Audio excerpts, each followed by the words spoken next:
वह खुद मालिक बनना नहीं चाह रहा है, वह एक नौकर बन के बाहर में रहना चाह रहा है। मालिक बनने का वो हिम्मत नहीं करता है। अगर कोई ऐसा दिखा दे, हम दिखा देंगे 10 गो सरकारी संस्था है, व्यवस्था है जो उसको पैसा देने के लिए तैयार है, लेने के लिए तैयार। क्या करेंगे, क्यों करेंगे? कुछ नहीं करेंगे। जाएंगे कहीं 200 टका कमाएंगे, 300 देगा, बस वही ठीक है। उसके यहाँ से 2 घंटा ठक ठुक के पार करेंगे, 4 घंटा हो गया।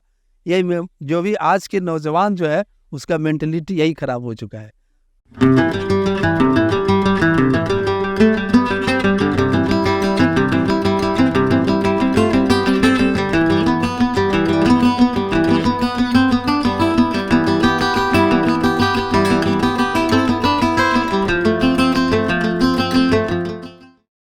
नमस्कार, मैं अभयराज और आप देख रहे हैं आपकी सभा। हमने अपने चैनल में कई लोगों से आपको मिलवाया। हम रोजगार पर भी बात कर रहे थे, ऐसे लोगों से मिलवाएं जिन्होंने रोजगार, पलायन और कई क्षेत्र की चीज़ों में बात की। आज हम बात करने वाले हैं, आज का जो हमारा अंक है इसमें हम आपको मिलाने वाले हैं किसान से।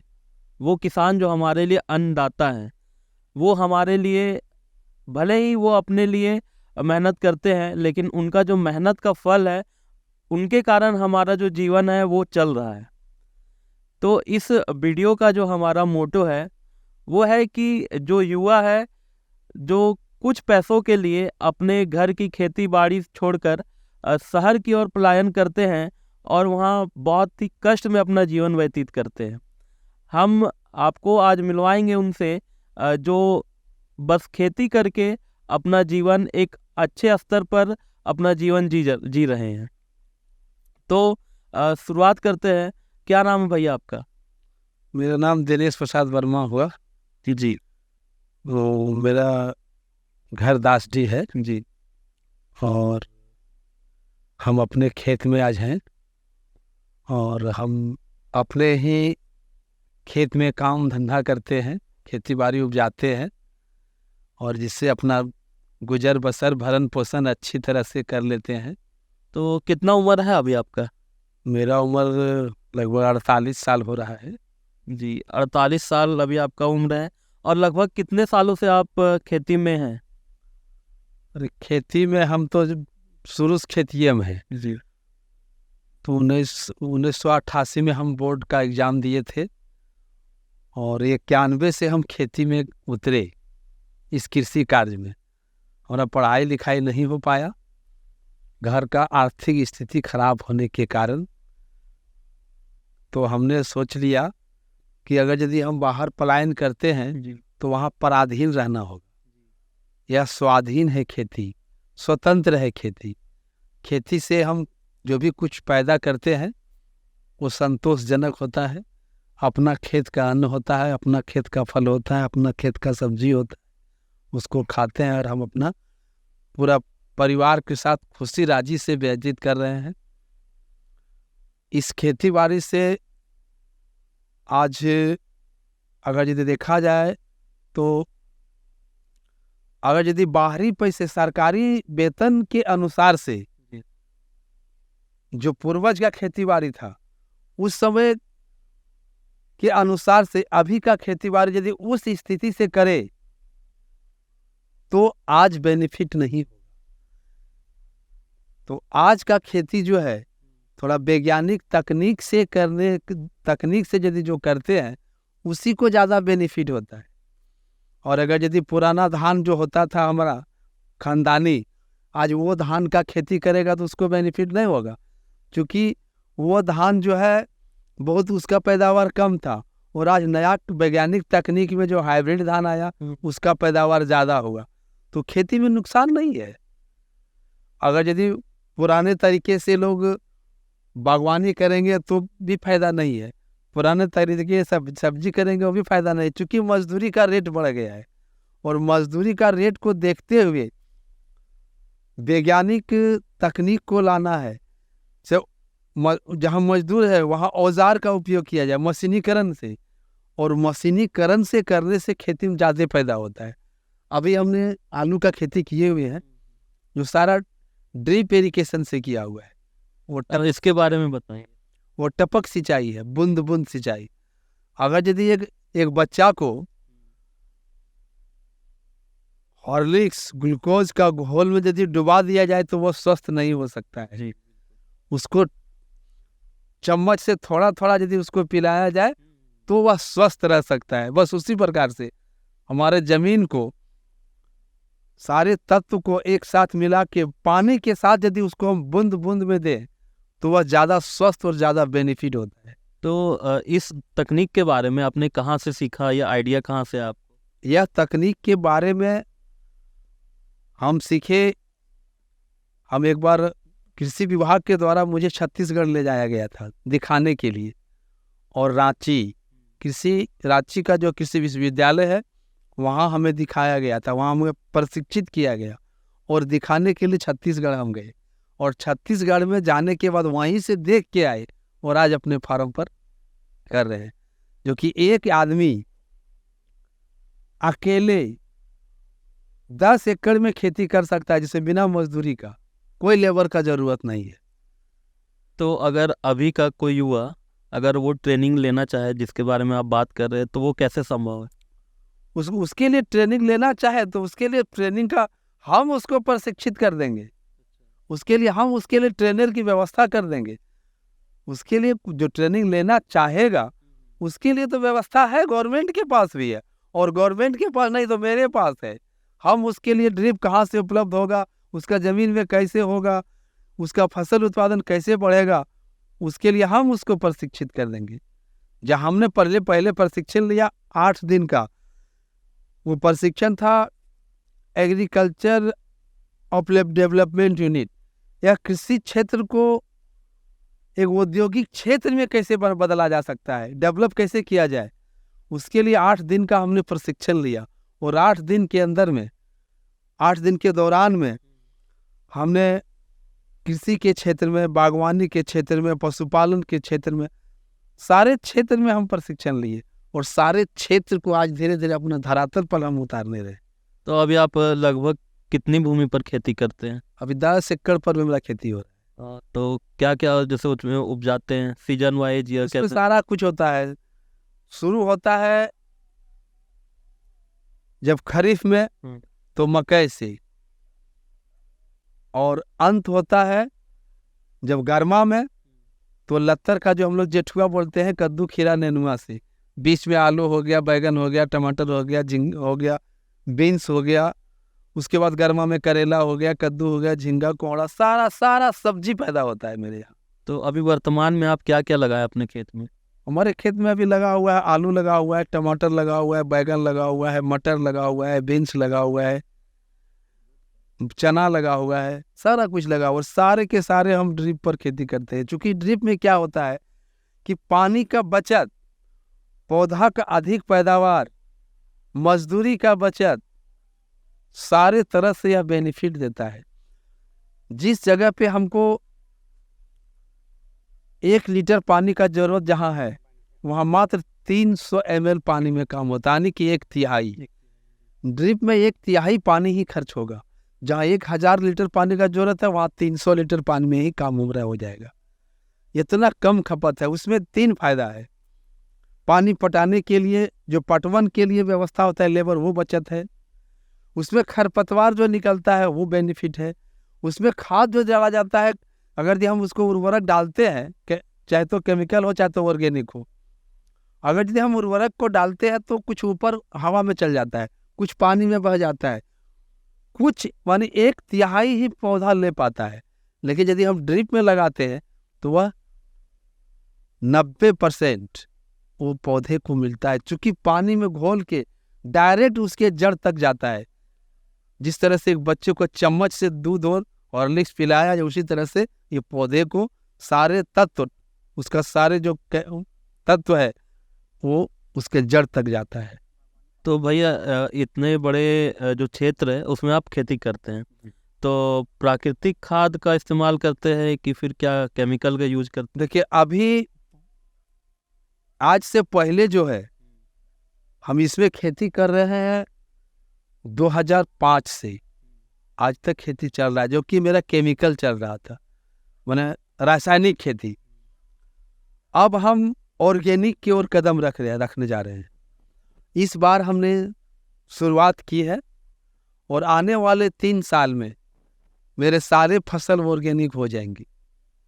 और वह ऑर्गेनिक का 3 साल में मुझे जब सर्टिफिकेट मिलेगा, मेरे लेबोरेटरी में मेरे फसल की जांच होगा, तो मेरा फसल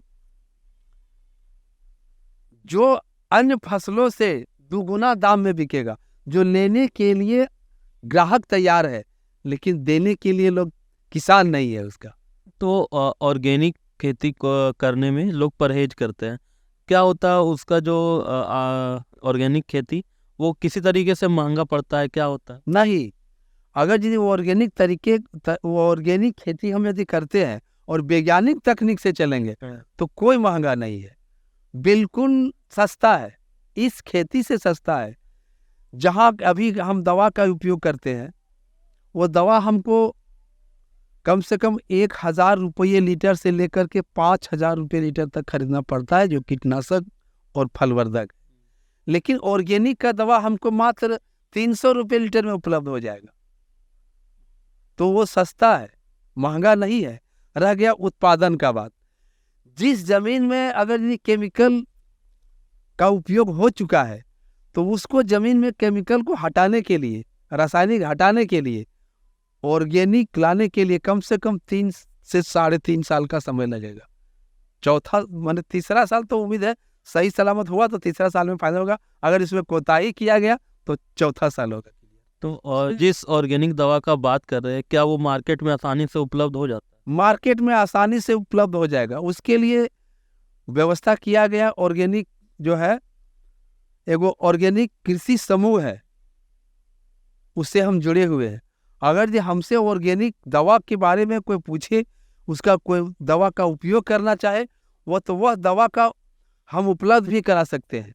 हमारे पास व्यवस्था हो रहा है, जिसका शुरुआत में 10 डिसमिल में वो ऑर्गेनिक में काम चालू करे। उसके बाद 10 डिसमिल में उसके पता चल जाएगा कि इसमें उत्पादन क्या रहा। जो हम रासायनिक करते थे और आज हम ऑर्गेनिक कर रहे हैं, दोनों में किसी प्रकार का डिफरेंस उसको नहीं दिखेगा। यहाँ तक कि ऑर्गेनिक में अच्छा ही दिखेगा कि यह जहर मुक्त होगा, मिट्टी बंजर नहीं होगा। अगर ये कोई खाने वाला व्यक्ति भी होगा, वो शौक से लेगा, दाम अधिक मिलेगा। ऑर्गेनिक में ये फायदा है और रासायनिक में नुकसान है। हमारा रासायनिक खाद का जो भी खा रहा है, हम खुद खा रहे हैं। आज हम अनेकों बीमारियों का शिकार बनने जा रहे हैं। देश बहुत बड़ा बीमारी का जाल में फंसता जा हुआ है। जी, आपने बागवानी की बात कही। हम जो झारखंड हमारा एरिया है, उसमें हम जितने भी फल है वो अधिकतर हम बाहर राज्यों से ही मंगाते हैं। तो बागवानी में क्या क्या जो फल है वो झारखंड के लिए उगाया जा सकता है, यहाँ की जो भूमि उससे सूट कर? देखिए, बागवानी के लिए झारखंड में प्रायः करके सभी तरह के फल को उगाया। जैसे आम हो गया, अमरूद हो गया, केला हो गया, नारियल हो गया, मौसमी हो गया, सेब हो गया। सिर्फ अंगूर झारखंड के लिए सस्टेनेबल नहीं है। उचित यहाँ का तापमान उसके अनुसार नहीं होने के कारण झारखंड में अंगूर नहीं हो सकता। बाकी सारे फल मेरे यहाँ हो सकता है। और फल जो है, वो फल को ऑर्गेनिक बनाने में और सुविधा है। अगर ड्रिप इरिगेशन से अगर बागवानी करते हैं तो और सुविधा है। अभी देखिए, मेरे यहाँ जो आम का पेड़ लगा हुआ है, यह 2 साल मात्र हुआ है, तीसरा साल अभी हो रहा है। आप देख सकते हैं वहाँ का आम का पेड़ जो है कितना अच्छा है। अगर यदि हम साधारण तरीके से करते तो उतना पौधा का ग्रोथ नहीं होता। उसमें मेरा ड्रिप लगा हुआ है और उसमें खेती भी कर रहा है और वह हो रहा है। जब यह पौधा हम भागलपुर से मंगाए थे, दुधिया मालदा आम का वैरायटी है, जिसमें बताया गया है कि 3 साल के बाद, चौथा साल तो आपका कुछ फल मिलेगा, लेकिन 5वां साल पूरा खर्च आपको वापस कर देगा। उसके बाद आप जितना दिन तक पौधा रखिएगा, सिर्फ बेनिफिट ही बेनिफिट है। तो इतनी अधिक मात्रा में आप खेती करते हैं, तो उस फसल को जो उसको सेल होने में, उसकी बिक्री होने में भी समय लगता होगा। तो उसे आप स्टोर करके कहाँ रखते हैं? कुछ इधर कोल्ड स्टोर की व्यवस्था है? नहीं, उसके लिए हमारा ग्रुप है एफपीओ ग्रुप, किसान उत्पादक संगठन, उसका हम मैनेजिंग डायरेक्टर भी हैं। हमारे पास किसानों की समूह भी है, और हम एआईएफ से और नाबार्ड के सहयोग से हमें अपना एक कोल्ड स्टोरेज बनाए हुए है, मेरे पास उपलब्ध है। और उस कोल्ड स्टोरेज में 100 क्विंटल यानी कि 10 टन मेरा कोई भी सामान रख सकते हैं। इसमें 1 महीना से 2 महीना तक मेरा फल सुरक्षित रह सकता है। उसका टेम्परेचर 4 डिग्री से लेकर के 12 डिग्री तक है, अभी चल रहा है। तो जो कोल्ड स्टोर आपने बनाया है, उस उतना बड़ा कोल्ड स्टोर बनाने में लगभग कितना खर्चा आता है? उसमें बनाने में नहीं, क्योंकि बनाया जाता है, सिर्फ यहाँ सेटिंग किया गया है। वो यहाँ हैदराबाद से आता है, यहाँ इको फ्रोस्ट कंपनी का लगा हुआ है।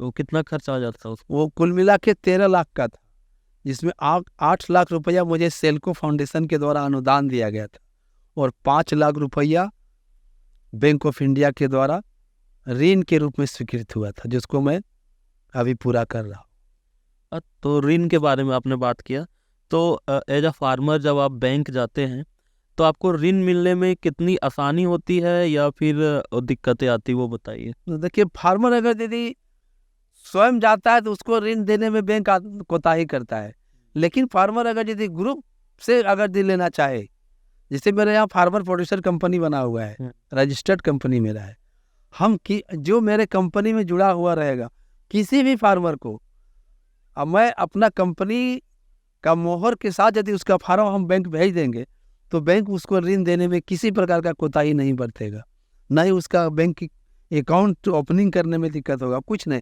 और उस किसान को कभी पूंजी का कमी होगा ही नहीं। तो मान लीजिए अभी एक युवा है, वो शुरुआत से खेती बाड़ी में आना चाहता है और इसी को अपना करियर इसी में बनाना चाहता है, तो उसको कहाँ से शुरुआत करना चाहिए, कैसे करना चाहिए? अगर यदि वो आता है तो सबसे पहले अगर यदि उसके पास अपना पुश्तैनी जमीन है तो ठीक है, अगर यदि पुश्तैनी जमीन नहीं है, इसके विषय में ज़्यादा बता। हाँ, तो अगर यदि उसके पास कोई युवा के पास पुश्तैनी जमीन यदि नहीं है, तो हर गांव में अगल बगल में बहुत ऐसे जगह है जो कि जिसका जमीन है वो खेती बाड़ी करता ही नहीं है, उसका उपयोग नहीं, वो बेकार पड़ा हुआ है। उस जमीन पर वो लीज ले ले 5 साल 10 साल के लिए एग्रीमेंट का, उससे बात कर ले कि इस जमीन को मैं इतना दूंगा, आपका पड़ा हुआ है, हम उस पर खेती करेंगे। तो जिस आदमी का जमीन पड़ा हुआ है वो कभी नहीं कहेगा हम नहीं देंगे, कहे कि वो जमीन से उसको कुछ मिल जाएगा, और जब मिल जाएगा तो वो स्वयं देने के लिए तैयार हो जाएगा। तो वो नया युवा जो है उस जमीन को लेके कम से कम 5 से 10 साल का एग्रीमेंट ले ले और उस जमीन पर वो खेती करना शुरू करे। अगर नहीं, उस खेती करने के लिए जितना भी तकनीक, उसकी सारी व्यवस्था हमसे जानकारी लेगा तो मैं उसको व्यवस्था करा दूंगा। रह गया पैसे की बात, एग्रीकल्चर में किसी विभाग में कोई बहुत सारे संस्था है उसको देने के लिए, हम जानते नहीं है, किसान जानते नहीं है, और किसान तक वो पहुंच नहीं, वहां तक किसान नहीं पहुंच पाता है। इसीलिए उस युवा को अगर यदि वो संयुक्त में खेती करे तो कुछ लोग खेत में काम करेंगे और कुछ लोग वहां तक काम करेंगे, ताकि सारा चीज न बेचने का, खरीदने का, बीज का, पूंजी का कभी दिक्कत नहीं होगा। तो आप एक ट्रेनिंग दे देंगे, अगर सरकारी तौर पर अगर कोई प्रशिक्षित होना चाहे तो उसके लिए क्या व्यवस्था? सरकारी तौर पर प्रशिक्षित होना चाहे तो उसके लिए भी व्यवस्था किया हुआ है। अगर यदि वो मत्स्य विभाग का ट्रेनिंग करना चाहे तो उसके लिए मत्स्य विभाग से उसका आवेदन देना होगा। अगर यदि बागवानी का प्रशिक्षण लेना चाहे तो बागवानी में उससे आवेदन देना होगा। आवेदन देने के लिए आधार कार्ड, पासपोर्ट साइज फोटो और जमीन का रसीद उसको अवेलेबल देना होगा, क्योंकि किसान का हम खेती करेंगे तो उसका प्रमाण उसे दिखाना होगा। तो वो आवेदन कहाँ करेगा, किस ऑफिस में? जो जिला कृषि पदाधिकारी गिरिडीह, वही होगा। तो युवा जब आएगा, आपने बता दी ट्रेनिंग कहाँ होगा, सब चीज़ ठीक है, लेकिन खेती ऐसा चीज़ है कि एक रिस्क भी है इसमें। जुआ है, हाँ जुआ है, हाँ। तो उसके लिए सरकार हमारा खेत का इंश्योरेंस होता है, अब इंश्योरेंस करवाते हैं। तो अगर मान लीजिए एक युवा आया, खेती करना प्रारंभ किया, नुकसान हो गया तो मेरा पूंजी नहीं डूबेगा, वो सरकार उसको अवेलेबल करेगा। अगर यदि उसके साथ वो बागवानी करे, कुछ जमीन में बागवानी करे, मान लिया निचले जमीन में नुकसान हुआ, बागवानी में फायदा होगा, उसके अलावे कुछ पशुपालन करे, कुछ मत्स्य पालन करे, थोड़ा थोड़ा में सब करे, कहीं नुकसान नहीं होगा। आप बात करें संयुक्त कृषि की, वो समेकित कृषि प्रणाली है, उसको कहते हैं। ऊंची जो सबसे ऊंचे जगह है वहाँ पे पशुपालन हो, उसके बाद बागवानी हो, उसके बाद सबसे नीचे में धान की खेती हो, तो दूसरे की खेती हो, बीच में सब्जी का खेती हो। इसी तरह से बागवानी में सब्जी और बागवानी दोनों एक साथ होता है। नुकसान कहाँ है? खेती में सिर्फ दिमाग का सोच का नुकसान है, खेती में नुकसान नहीं है। लेकिन आज के लोग खेती करना नहीं चाहता है। हम खेती में काम नहीं करेंगे, मेहनत नहीं करेंगे, सुखले कमाएंगे। तो सुखले कमाने में गांधी जी बोले हैं कि परिश्रम के अलावा दुनिया में कोई रास्ता नहीं है बेटा, परिश्रम करो फल मिलेगा, परिश्रम नहीं करेंगे तो फल नहीं मिलेगा। अच्छा, इतने बड़े क्षेत्र में आप खेती करते हैं, आपको डर नहीं लगता? झारखंड में इस बार भी सुखाड़ हो गया, पिछले बार भी सुखाड़ घोषित हुआ था। झारखंड में सुखाड़ हो गया, हम सुखाड़ में नहीं है। आप सुखाड़ से बाहर कैसे? हम सुखाड़ के बाहर है इसलिए कि हमारा खेती जो भी होता है, हम अपने खेत को उतना व्यवस्था बना के रखे हैं कि मेरा खेत में पानी घटेगा ही नहीं, इसीलिए हम सुखाड़ के चपेट में नहीं है। क्योंकि मेरे पास व्यवस्था है, हम 1000 फीट का पाइप रखे हैं, हमारे पास सोलर कलेक्शन है। अगर लाइन नहीं रहेगा तो सोलर प्लेट से पानी चलेगा, लाइन रहेगा वो भी ठीक है। उसके अलावा डीजल पंप रखे हैं, जहाँ पानी है वहीं से उठा के अपना खेत दे देंगे, हमारा खेत धान रोपा जाएगा। उससे नहीं हुआ, बिना पानी के खेत में हम धान रोप देंगे तो ये धान मेरा जाएगा, पानी तो पड़बे करेगा। वो आज नहीं कल तो होता ही है, इसलिए हमको सुखाड़ से डर नहीं है। लास्ट में हमारे जो युवा, उनके लिए एक संदेश, जो बहुत छोटी रकम के लिए यहाँ से पलायन कर जाते हैं अपनी अच्छी खासी खेती होने के बाद भी। देखिए आज के युवा सब शौकिया हो गया है कि हम बाहर कमाएंगे, खेत में काम नहीं करेंगे, यही उसका मेंटलिटी हो गया है। युवाओं के लिए जो स्वरोजगार सृजन योजना के तहत उसको हर एक तरह का पैसा पूंजी दिया जाता है, वो लेने के लिए तैयार नहीं है। उसके दिमाग में वह खुद मालिक बनना नहीं चाह रहा है, वह एक नौकर बन के बाहर में रहना चाह रहा है, मालिक बनने का वो हिम्मत नहीं करता है।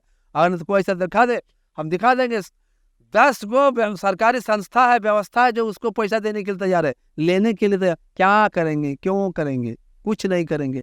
जाएंगे कहीं 200 टका कमाएंगे, 300 देगा, बस वही ठीक है। उसके यहाँ से 2 घंटा ठक ठुक के पार करेंगे, 4 घंटा हो गया। यही जो भी आज के नौजवान जो है उसका मेंटलिटी यही खराब हो चुका है। तो अगर जिस पैमाने पर आप खेती बोल रहे हैं, उस पैमाने पर अगर खेती करे तो हम महीने का नहीं जोड़ते, सालाना कितना इनकम हो जाता? अगर यदि 1 एकड़ में खेती करेगा तो 1 लाख रुपया सालाना होगा उसका। अच्छा, अगर 1 एकड़ से अधिक करेगा तो बेसी होगा। हो सकता है अगर ये बढ़िया से खेती किया तो नहीं हुआ तो ये 10, 20, 50 हजार में कोई डर नहीं है, कोई दिक्कत नहीं है, स्वतंत्र। अच्छा, खाने पीने वाला सारा व्यवस्था होगा, कुछ खरीदने नहीं होगा। जी, जैसा कि हम बैठे हुए थे एक जागरूक किसान के साथ, जिनके पास प्रशिक्षण है, नॉलेज है, अपनी ज़मीन है, और सबसे बड़ी बात है कि इनके मन में रिस्क लेने का जो डर है वो नहीं है, वो ये रिस्क लेना जानते हैं, और जो साइंटिफिक जो प्रोसेस होता है उस पर भरोसा करते हैं। और सबसे बड़ी बात ये है कि ये इनको सीखना पसंद है। आज का वीडियो का जो निचोड़ था वो ये है कि अगर आपके पास अच्छी खासी ज़मीन है तो आप कोशिश कर सकते हैं कि आप पलायन से बचें और अपने आप को इस रोज़गार में लगाएं। आपने युवाओं को संदेश दे दिया, हम सभी को संदेश दिया, हम काफ़ी मोटिवेट हुए आपसे मिलकर। अब 2 लाइन हमारे चैनल के बारे में, कि हमारा काम आपको कैसा लग रहा है? नहीं, आप जो चैनल के माध्यम से जो युवाओं को प्रेरित कर रहे हैं, पलायन से बचाने का कार्य जो कर रहे हैं, वो बहुत अच्छा है। अगर दीदी जो युवा सुनेगा, इस अनुसार काम करेगा तो कम से कम पराधीन से स्वाधीन का कार्य होगा। बहुत अच्छा है, धन्यवाद। तो जब भी अगर हम कृषि के मुद्दे पर बात करेंगे तो हम अलग अलग जगह जाकर आपके लिए रिव्यू लेकर आएंगे। तब तक के लिए जय हिंद, जय भारत, जय झारखंड, जोहार।